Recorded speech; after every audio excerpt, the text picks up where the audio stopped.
В преддверии празднования 76-й годовщины Победы в Великой Отечественной войне временно исполняющий обязанности главы республики Сергей Миняйло проверил состояние памятников ВОВ и воинских захоронений. Первым объектом стал мемориал участникам Великой Отечественной войны, ушедшим на фронт из района Остинской Слободки. Работы здесь уже подходят к концу. По словам инициаторов создания мемориала, его открытие планируется приурочить к празднованию Дня Победы. До Дня Победы успеем?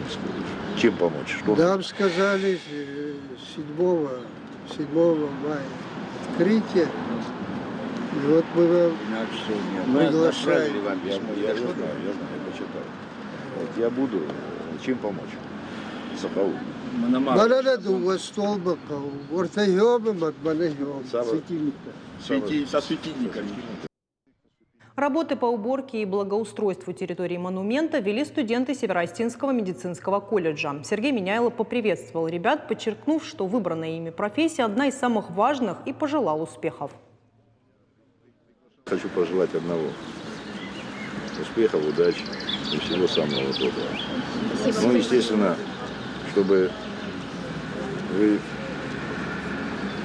у каждого из вас есть родители, правильно, да? Как и у меня когда-то были.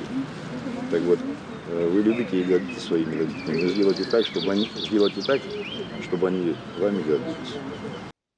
Следующая остановка – село Майрамадак, музей защитников Суарского ущелья. Экспозиция посвящена бойцам 34-й отдельной стрелковой бригады, в которую входили курсанты военно-морских училищ Баку, Ленинграда, Ейска и Севастополя. На территории музея расположен мемориальный комплекс. Сергей Миняйло внимательно осмотрел состояние музея и прилегающую территорию. Я к вам сюда на праздник приеду. Я знала, что вы приедете. Я просто сегодня приехал посмотреть. Из-за курса и салатками увидел.